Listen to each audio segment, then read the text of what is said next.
Selamat siang Bapak dosen dan selamat siang untuk teman-teman semua. Kami dari kelompok 5 tingkat 3A akan mempresentasikan hasil diskusi kami mengenai tanda baca. Pertama kami akan memperkenalkan diri. Perkenalkan, saya Inosensia Naviani di sini sebagai moderator sekaligus pemateri. Baik, saya Laila Sari Amber Lobang sebagai pemateri pertama. Di sini saya akan menjelaskan pengertian dari tanda baca. Tanda baca adalah komponen penting dalam penulisan bahasa yang digunakan untuk memberikan arti, penekanan, dan struktur pada kalimat. Ejaan yang benar dan penggunaan tanda baca yang sesuai adalah aspek yang sangat penting dalam komunikasi tertulis. Dalam bahasa Indonesia, pedoman yang digunakan untuk penggunaan tanda baca adalah ejaan yang disempurnakan atau EYD. Menurut Wijayanti, tanda baca adalah tanda yang dipakai dalam sistem ejaan seperti titik, koma, titik dua, dan sebagainya. Tanda baca dapat membantu membaca untuk memahami makna tulisan yang tepat. Bayangkan jika tulisan tanpa tanda baca, pasti sangat sulit dan sangat membingungkan teman-teman. Selanjutnya menurut Cher, tanda baca adalah tanda-tanda yang digunakan di dalam bahasa tulisan agar kalimat-kalimat yang kita tulis dapat dipahami oleh orang. Perkenalkan, nama saya Maria Priska Oktaviani Sandi. Di sini saya sebagai pemateri yang akan menjelaskan tentang jenis-jenis dan penggunaan tanda baca sesuai dengan ejaan bahasa Indonesia yang disempurnakan atau EYD. Yang pertama ada tanda titik. Nah, tanda titik digunakan pada akhir kalimat yang bukan pertanyaan atau seruan. Nah, tanda titik juga dipakai di belakang angka atau huruf pada suatu bagan dan daftar. Terus tanda titik juga digunakan untuk memisahkan angka jam, menit, detik yang menunjukkan waktu.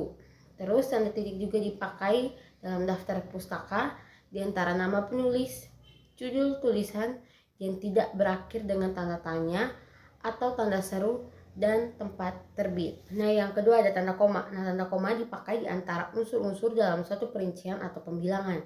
Tanda koma dipakai untuk memisahkan kalimat setara yang satu dari kalimat setara lainnya, seperti melainkan dan tetapi. Tanda koma juga dipakai untuk memisahkan anak kalimat dari induk kalimat apabila anak kalimat tersebut mendahului induk kalimatnya.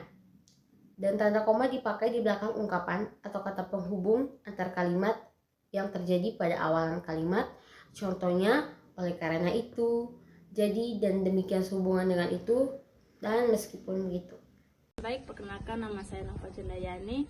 Saya sebagai pembawa materi jenis-jenis dan penggunaan dari tanda baca.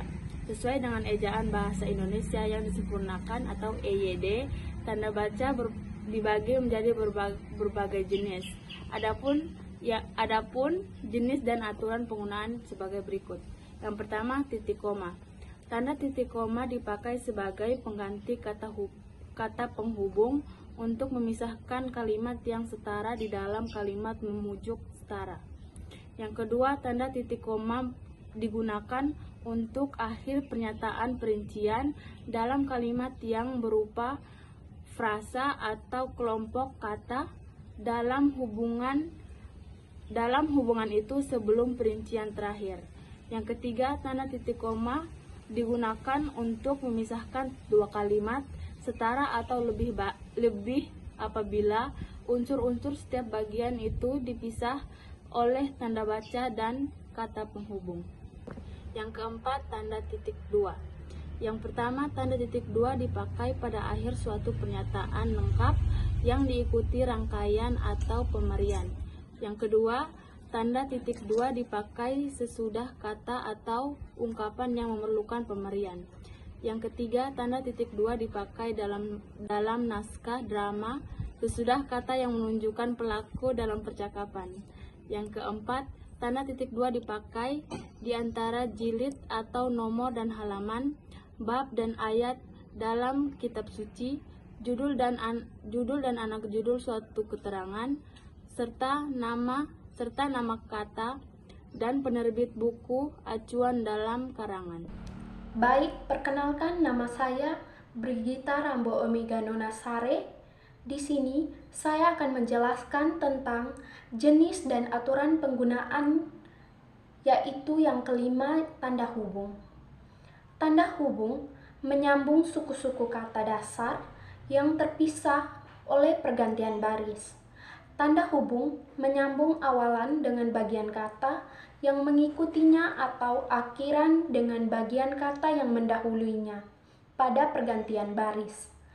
Tanda hubung digunakan untuk menyambung unsur-unsur kata ulang, dan tanda hubung juga digunakan untuk menyambung bagian-bagian tanggal dan huruf dalam kata yang dieja satu-satu. Yang keenam yaitu tanda pisah. Tanda pisah dipakai untuk membatasi penyisian kata atau kalimat yang memberi penjelasan di luar bangun utama kalimat. Tanda pisah dipakai untuk menegaskan adanya keterangan aposisi atau keterangan yang lain sehingga kalimat menjadi lebih jelas. Tanda pisah dipakai di antara dua bilangan, yaitu tanggal atau tempat dengan arti sampai dengan yang ketujuh, yaitu tanda tanya. Tanda tanya dipakai pada akhir kalimat tanya. Selanjutnya, tanda tanya dipakai di dalam tanda kurung untuk menyatakan bagian kalimat yang disangsikan atau yang kurang dapat dibuktikan kebenarannya. Yang kedelapan yaitu tanda seru. Tanda seru dipakai untuk mengakhiri ungkapan atau pernyataan yang berupa seruan atau perintah yang menggambarkan kesungguhan, ketidakpercayaan, ataupun emosi yang kuat. Perkenalkan, saya Sherly Banavano membawa materi tentang jenis-jenis dan penggunaan tanda baca yang ke-9, yaitu tanda elips. Tanda elips digunakan untuk kalimat yang terputus-putus. Tanda elips dipakai untuk menunjukkan bahwa dalam satu kalimat atau naskah ada bagian yang dihilangkan. Yang ke-10, tanda petik. Tanda petik dipakai untuk mengapit petikan langsung yang berasal dari pembicara, naskah, atau bahan tulisan lainnya. Tanda petik dipakai untuk mengapit judul puisi, karangan, atau bab buku lain yang dipakai dalam kalimat. Tanda petik dipakai juga untuk mengapit istilah ilmiah yang kurang tepat atau kurang dikenal yang mempunyai arti khusus. Baik, yang ke-11 adalah tanda petik tunggal. Penggunaannya, yang pertama, tanda petik tunggal dipakai untuk mengapit petikan-petikan yang terdapat dalam petikan lain. Kedua, tanda petik tunggal dipakai untuk mengapit makna kata atau ungkapan. Dan terakhir, tanda petik tunggal dipakai untuk mengapit makna kata atau ungkapan bahasa daerah atau bahasa lain. Yang ke-12, tanda kurung. Penggunaannya, yang pertama, tanda kurung dipakai untuk mengapit tambahan keterangan atau penjelasan. Yang kedua, tanda kurung dipakai untuk mengapit keterangan atau penjelasan yang bukan bagian utama kalimat. Yang ketiga, tanda kurung dipakai untuk mengapit huruf atau kata yang kehadirannya di dalam teks dapat dihilangkan. Dan yang terakhir, tanda kurung dipakai untuk mengapit angka atau huruf yang merinci urutan keterangan. Berikutnya, yang ke-13 ada tanda kurung siku. Tanda kurung siku dipakai untuk mengapit huruf, kata atau kelompok kata sebagai koreksi atau tambahan pada kalimat. Tanda ini menyatakan bahwa kesalahan atau kekurangan itu memang terdapat di dalam naskah asli. Tanda kurung siku dipakai untuk mengapit keterangan dalam kalimat penjelasan yang sudah bertanda kurung. Yang ke-14, tanda garis miring. Tanda garis miring di dalam nomor surat, nomor pada alamat, dan penandaan masa 1 tahun yang berbagi dalam 2 tahun takwin atau tahun ajaran. Selanjutnya yang terakhir ke-15, tanda penyikat atau apostrof, yaitu tanda penyingkat menunjukkan penghilangan bagian kata atau bagian angka tahun. Adapun beberapa fungsi dari tanda baca. Yang pertama, untuk memudahkan pembaca untuk menentukan intonasi, memberikan jeda antar kalimat, serta mengetahui struktur tulisan. Baik, sekarang kita masuk ke dalam contoh dari tanda baca. Yang pertama, tanda titik. Contohnya, zaman sekarang handphone semakin canggih dan semakin banyak merek baru. Hal inilah yang membuat anak-anak semakin malas belajar. Yang kedua, tanda koma. Contohnya, teknologi dapat berupa HP, laptop, tablet, dan lain-lain. Yang ketiga, tanda hubung. Contohnya, dengan adanya teknologi yang semakin berkembang, mungkin sangat memudahkan dalam memperoleh informasi mengenai pelajaran-pelajaran sekolah yang susah didapat dalam buku cetak. Baik, sekarang kita masuk pada contoh yang keempat, yaitu tanda kurung. Media pertukaran data dengan menggunakan email, newsgroup, dan FTP, dan menggunakan WW, World Wide Web. Yang kelima, tanda garis miring. Walaupun demikian, teknologi ini juga memiliki dampak positif terhadap remaja atau siswa, yaitu siswa-siswa dapat berbagi dengan bekerja sama, mengerjakan tugas dari guru melalui media sosial. Yang keenam yaitu tanda petik atau ritme sarkadian adalah jam pada tubuh manusia. Baik, sekarang kita masuk ke contoh ketujuh dari tanda baca, yaitu tanda tanya. Contohnya, COVID-19.